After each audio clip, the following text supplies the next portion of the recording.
Hi, ladies and gentlemen. This is Eddie Marcus here again, your spokesman and advocate of basic human rights for all people. I am your big brother. I am the one who cares about you. I am the one who is looking out for you. Now, I realize that you're going through a lot of pain and suffering. That's because you are listening to someone other than myself.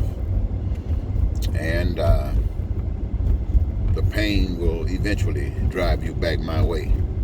But like the hand of God that's been extended to you since the beginning of time, I'm out here still doing the work. You know, you got something called your law and order president. I think Donald Trump says he wants to be your law and order president. And I passed in my neighborhood through a few lawns, and they got signs in their yard advocating for the law and order, President Trump. And I sit there and I listen to this. I pain because I know what Trump is all about. I know what that sign means. And I'm thinking that you are empowering such, and you got no idea of what it means.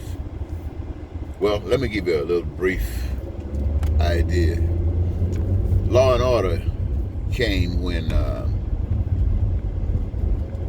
the natives were having their land stolen, when they were beaten down and killed and their land taken, when they were being lied to and connived and pushed into reservations, when they had signed agreements with the evil ones who had one thing in mind, and that was to possess what belonged to another. Why? Because they had no God.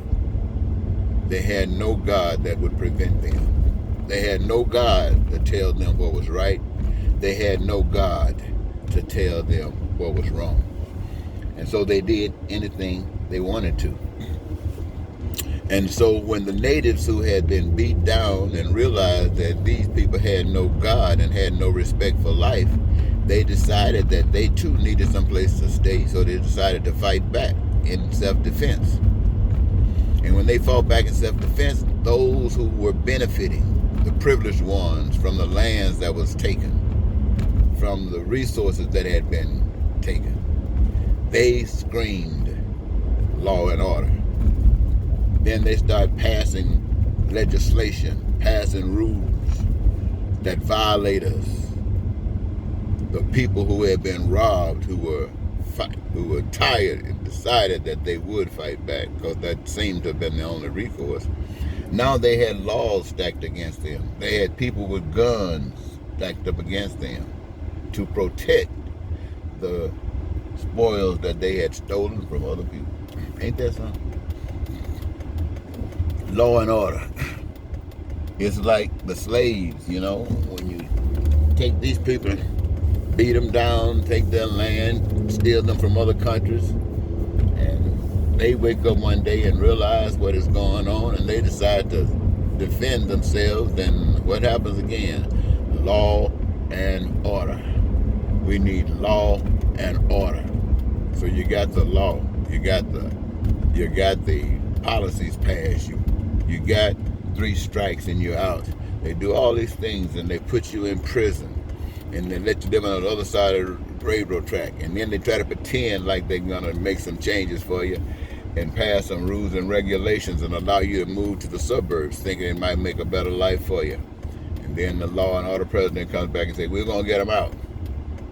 And so, ladies and gentlemen, this is what we're dealing with every day.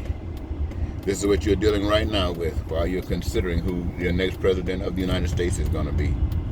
You got the loudest mouth that America has had. I think this mouth right here is louder than George Wallace. This mouth is louder than Lester Maddox. This mouth is as loud as Hitler's mouth. And if you ask him, he get pissed off if I don't say that he's louder than Hitler. And his whole purpose, because he represents evil, because he has no God of love, and those that follow him are of the same set. It is what it is. Now, there are those of you who say that you got a God. There are those of you who say that God is love. There are those of you who says that greater is he that is in you than he that is in the world. And what you're actually saying, ladies and gentlemen, is just repeating some words that you read, some words that you heard, and some words you try to convince yourself that you believe and accept. But the truth of the matter is, all of us are filled with evil. And all of us are serving evil. All of us. It doesn't matter what we do. If we are not serving God with love, ending, bringing to fruition, I mean, that means exposing the evil, but not just saying this is evil, but getting rid of it. And if the intention was to do something good, then correct it and do it the right way. That is the only thing, that's the only role that a Christian plays. That is the only role that a child of God plays in this hell, in the midst of evil. We're not giving in. We're not taking, okay, well, somebody tell you in 10 years maybe this will be cleansed out. No, ladies and gentlemen, if we recognize that this is wrong, we begin to end it now. Not partial it out over years and let people ride this monkey as long as they can, ride on the back of and the neck of other people as long as they possibly can.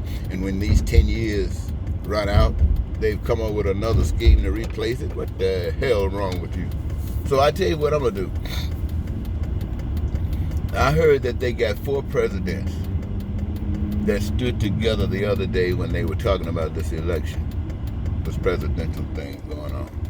They had about 4 presidents. I think they had Barack Obama, they had George Bush, they had Bill Clinton,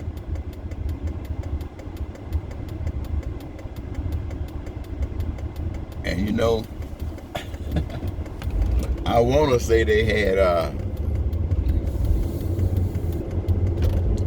this wonderful man, the Peanut Man, Jimmy